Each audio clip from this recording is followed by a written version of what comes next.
নমস্কাৰ। আজি দেশৰ লগতে ভাৰতৰ বিভিন্ন প্ৰান্তৰ পৰা কেইবাটাও গুৰুত্বপূৰ্ণ খবৰ যুগুত কৰা হৈছে। তাৰে ভিতৰত প্ৰথমটো খবৰেই হৈছে এটা বহুতেই বেছি গুৰুত্বপূৰ্ণ খবৰ। জুবিন গাৰ্গৰ মৃত্যুৰ সন্দৰ্ভত পুৱাই মুখ্যমন্ত্ৰী ডক্টৰ হিমন্ত বিশ্ব শৰ্মাই কেইবাটাও গুৰুত্বপূৰ্ণ মন্তব্য কৰিছে। মুখ্যমন্ত্ৰীগৰাকীয়ে এই সন্দৰ্ভত মন্তব্য কৰি কয় যে জুবিন গাৰ্গক অন্যায় কৰা এজনো লোক সাৰি যাব নোৱাৰিব এতিয়াৰে পৰা। ইতিমধ্যে SITয়ে লাভ কৰিছে এই সন্দৰ্ভত A to Z তথ্য। জীৱিত কালত জুবিন গাৰ্গক অন্যায় কৰা সকলোৰে বিৰুদ্ধে লোৱা হ'ব এইবাৰ কঠোৰ ব্যৱস্থা। ইয়াক লৈ কোনো সন্দেহ নাই বুলি এতিয়া মন্তব্য কৰিছে হিমন্ত বিশ্ব শৰ্মাই। জুবিনক এজন ব্যক্তিয়ে মুঠতে হত্যা কৰিছে আৰু বাকী কেইজনে সহযোগিতা কৰিছে আৰু ইয়াকে লৈ ইতিমধ্যে 4ৰ পৰা 5জনকৈ ব্যক্তিক হত্যাৰ গোচৰত গ্ৰেপ্তাৰ কৰা হৈছে। লগতে জুবিনৰ হত্যাকাণ্ডটোৰ আঁৰত আছে দুটাকৈ দিশ। জুবিনক মৃত্যুৰ আগতে অৱহেলা কৰা হৈছিল, কেৱল ইমানেই নহয় বিশ্বাসো ভংগ কৰা হৈছিল জুবিন গাৰ্গৰ।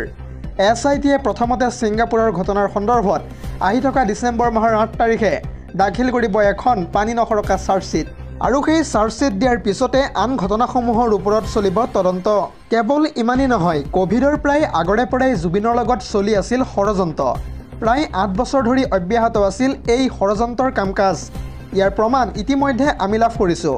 সদনৰ মজিয়াত এনেদৰে এতিয়া ডাঙৰ মন্তব্য কৰিছে মুখ্যমন্ত্ৰী হিমন্ত বিশ্ব শৰ্মাই।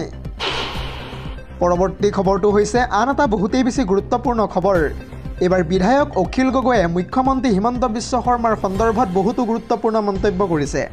অখিল গগৈয়ে এই সন্দৰ্ভত মন্তব্য কৰি কয় যে বিধানসভাত এইবাৰ মুখ্যমন্ত্ৰী হিমন্ত বিশ্ব শৰ্মাক কন্দুৱাই দিয়া হ'ব। জুবিনৰ ন্যায় বিচাৰি প্ৰতিবাদ কৰি কন্দুৱাই দিম এইবাৰ হিমন্ত বিশ্ব শৰ্মাক। এইবাৰ হিমন্ত বিশ্ব শৰ্মা বিধানসভাৰ পৰা বাচি যাব নোৱাৰিব, যিহেতু এতিয়ালৈকে জুবিন গাৰ্গক ন্যায় দিব পৰা নাই হিমন্ত বিশ্ব শৰ্মাৰ চৰকাৰে। আনফালে কি কাৰণে ছিংগাপুৰত এতিয়ালৈকে তদন্ত চলা নাই, নে জুবিনৰ বিষয়টো বিপথে পৰিচালিত কৰিব বিচাৰিছে হিমন্তই। বিজেপি চৰকাৰে যেনেকৈ হওক মুঠতে ন্যায় দিব লাগিব জুবিনক।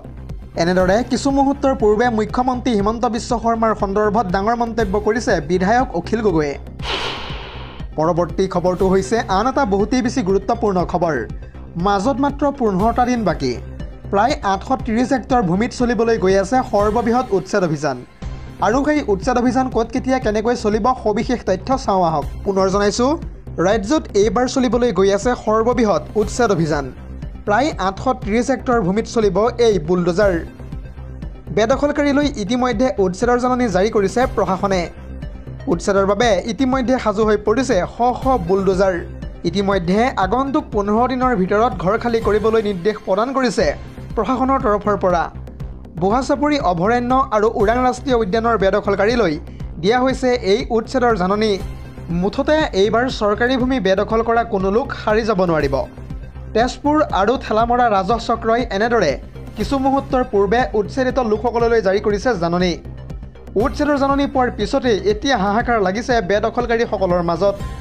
দৰ্শকসকল, আৰু বহুতো গুৰুত্বপূৰ্ণ খবৰ আছে। যদিহে আপুনি এতিয়ালৈকে এই ভিডিঅ'টোত লাইক কৰা নাই তেন্তে এতিয়াই লাইক কৰি দিয়ক আৰু এনেধৰণৰ খবৰসমূহ প্ৰত্যেক দিনে পাই থাকিবৰ কাৰণে চেনেলটো ছাবস্ক্ৰাইব কৰি কাষতে থকা বেল আইকনটো প্ৰেছ কৰি ৰাখিবলৈ একেবাৰে নাপাহৰিব। পৰৱৰ্তী খবৰটো হৈছে আন এটা বহুতেই বেছি গুৰুত্বপূৰ্ণ খবৰ। পূৰ্বতে পাই থকা আপোনাৰ অৰুণোদয় আঁচনি হঠাৎ বন্ধ হৈ গৈছে নেকি? যদিহে বন্ধ হৈ গৈছে তেন্তে চিন্তা নকৰিব। এতিয়াৰে পৰা আপুনি DC অফিচলৈ নোযোৱাকৈ ধন লাভ কৰিব পাৰিব আৰু সেই সন্দৰ্ভত সবিশেষ তথ্য চাওঁ আহক। পুনৰ জনাইছোঁ, আপুনি বাৰু অৰুণোদয় আঁচনি পাই থকা নাই নেকি? নাইবা পূৰ্বতে পাই থকা অৰুণোদয় হঠাৎ বন্ধ হৈ গৈছে নেকি? লগতে তালিকাৰ পৰা নাম কৰ্তন হৈছে নেকি আপোনাৰ? যদিহে তালিকাৰ পৰা নাম কৰ্তন হৈছে তেন্তে প্ৰতিগৰাকী মহিলাই এইবাৰ অতি সহজতে লাভ কৰিব অৰুণোদয়ৰ ধন। DC অফিচলৈ নোযোৱাকৈয়ে লাভ কৰিব আপুনি অতি সহজতে অৰুণোদয়ৰ সুবিধা। ইয়াৰ বাবে আপুনি প্ৰপত্ৰসমূহ পূৰণ কৰি পোনপটীয়াকৈ ASLRMত পঠিয়াই দিব লাগিব। ৰাজ্যৰ প্ৰতিগৰাকী জীৱিকা সখীয়ে লাভ কৰিব এইবাৰ অৰুণোদয় আঁচনিৰ সুবিধা। ইয়াৰ উপৰিও যাব নালাগে আপুনি কোনো ধৰণৰ DC অফিচলৈ আৰু তাৰে পৰিপ্ৰেক্ষিতত পোনপটীয়াকৈ আপুনি লাভ কৰিব অৰুণোদয়ৰ সুবিধা। প্ৰতিগৰাকী মহিলাই তাৰ পিছতে লাভ কৰিব একাউণ্টৰ জৰিয়তে 1250 টকা পৰ্যন্ত। ইয়াৰ উপৰিও ৰন্ধন গেছ ক্ৰয় কৰিলে লাভ কৰিব 250 টকাৰ ৰাজসাহায্য। এটা বিগ ব্ৰেকিং নিউজ জনাই আছোঁ এই মুহূৰ্তত।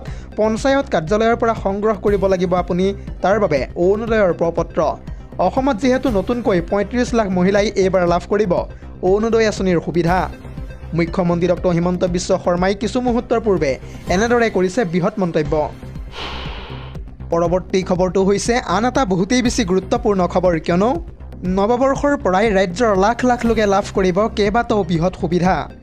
হিতাধিকাৰী আঁচনিক লৈ ইতিমধ্যে ভাল খবৰ দিছে মুখ্যমন্ত্ৰী হিমন্ত বিশ্ব শৰ্মাই। আহি থকা 1 জানুৱাৰীৰ পৰা মাত্ৰ 100 টকাতে লাভ কৰিব অতি সহজতে চেনি, দাইল আৰু নিমখ। ইয়াৰ লগতে গেছ চিলিণ্ডাৰ কিনিলেই আপুনি অতিৰিক্ত 250 টকাৰ ৰাজসাহায্য পৰ্যন্ত লাভ কৰিব। কেৱল ইমানেই নহয়, আহি থকা জানুৱাৰী মাহৰ পৰাই বাবু আঁচনিৰ বাবেও আনিব হিমন্ত বিশ্ব শৰ্মাৰ চৰকাৰে নতুন সুবিধা। যিহেতু অৰুণোদয় উদ্যমিতা নিযুত মইনা আঁচনিক লৈও ইতিমধ্যে ডাঙৰ ঘোষণা কৰিছে মুখ্যমন্ত্ৰী শৰ্মাই। পৰৱৰ্তী খবৰটো হৈছে আন এটা বহুতেই বেছি গুৰুত্বপূৰ্ণ খবৰ। এইবাৰ বিধানসভাৰ মজিয়াত ডক্টৰ ভূপেন হাজৰিকা দেৱক চূড়ান্তভাৱে অপমান কৰিছে ARDFৰ বিধায়ক আশ্ৰাফুল হুছেইনে। আশ্ৰাফুল হুছেইনে এই সন্দৰ্ভত মন্তব্য কৰি কয় যে বিধানসভাৰ মজিয়াত এইবাৰ সুধাকণ্ঠ ভূপেন হাজৰিকাক চূড়ান্তভাৱে অপমান কৰিছে ARDFৰ বিধায়ক তথা আশ্ৰাফুল হুছেইনে। ARDFৰ বিধায়ক আশ্ৰাফুল হুছেইনে এইবাৰ অসন্মানজনকভাৱে উচ্চাৰণ কৰিছে ডক্টৰ ভূপেন হাজৰিকাৰ নাম। আন কোনোবা বুলি সুধাকণ্ঠক অভিহিত কৰিছে এইবাৰ আশ্ৰাফুল হুছেইনে। এটা বিগ ব্ৰেকিং নিউজ জনাই আছোঁ এই মুহূৰ্তত, আৰু তাৰ পাছতেই বিধানসভাৰ মজিয়াত তাৎক্ষণিকভাৱে মুখ্যমন্ত্ৰী হিমন্ত বিশ্ব শৰ্মাই কৰিছে তীব্ৰ প্ৰতিবাদ। বিধায়ক আশ্ৰাফুল হুছেইনে এনেদৰে মন্তব্য কৰাৰ পাছতে খঙত অগ্নিশৰ্মা হৈ মুখ্যমন্ত্ৰী ডক্টৰ হিমন্ত বিশ্ব শৰ্মাই তীব্ৰভাৱে আপত্তি দৰ্শোৱা দেখিবলৈ পোৱা গৈছে। পৰৱৰ্তী খবৰটো হৈছে আন এটা বহুতেই বেছি গুৰুত্বপূৰ্ণ খবৰ। এইবাৰ দেশ জোকাৰি গৈছে এক ভয়ংকৰ দুৰ্ঘটনাই। তিনিচুকীয়াৰ মাকুমত সংঘটিত হৈছে এক ভয়ংকৰ দুৰ্ঘটনা। আমি জানিব পৰা মতে এম্বুলেন্স আৰু নৈশ বাছৰ মাজত সৃষ্টি হয় প্ৰচণ্ড দুৰ্ঘটনাটো, আৰু থিতাতে ইতিমধ্যে নিহত হৈছে 3জনকৈ লোক। আনফালে পুৰুষ মহিলাসহ 16জনকৈ লোক আহত হোৱাৰ খবৰ ইতিমধ্যে আমাৰ হাতত আহি পৰিছে, আৰু সেই আহতসকলৰ ভিতৰত 5জনকৈ লোকৰ অৱস্থা অতি গুৰুতৰ বুলি জানিব পৰা গৈছে। পৰৱৰ্তী খবৰটো হৈছে আন এটা বহুতেই বেছি গুৰুত্বপূৰ্ণ খবৰ। সাৱধান দেশবাসী, দ্ৰুতগতিত আহি আছে চেন্নাৰ। চেন্নাৰৰ প্ৰভাৱত ইতিমধ্যে সমগ্ৰ দেশ চিন্তিত হৈ পৰা দেখিবলৈ পোৱা গৈছে। যিহেতু ইতিমধ্যে সাগৰৰ ঢৌ উঠিছে বহু উচ্চতালৈ।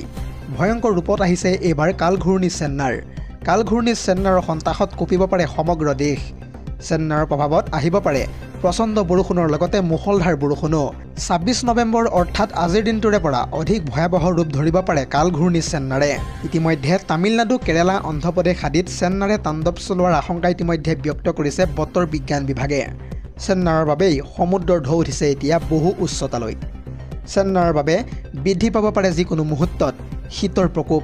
যিহেতু ইতিমধ্যে উত্তৰ পশ্চিম দিশে তীব্ৰগতিত গতি কৰিছে ঘূৰ্ণী বতাহে, আৰু যিকোনো মুহূৰ্তত গতিপথ সলনি কৰিব পাৰে চেন্নাৰে। আৰু তাৰে পৰিপ্ৰেক্ষিতত কালঘূৰ্ণি চেন্নাৰৰ বাবেই প্ৰশাসনে জাৰি কৰিছে হাই এলাৰ্ট। মাছ মৰা, নাও চলোৱা আদিত নিষেধাজ্ঞা জাৰি কৰিছে ইতিমধ্যে প্ৰশাসনৰ তৰফৰ পৰা। সষ্টম হৈ আছে তাৰ উপৰিও উদ্ধাৰকাৰীৰ দল। আন্দামান আৰু নিকোবৰ দ্বীপপুঞ্জত সৃষ্টি হোৱা কালঘূৰ্ণিৰ বাবেই ইতিমধ্যে এলাৰ্ট জাৰি কৰিছে IMDৰ তৰফৰ পৰা। News desk report, ZD news.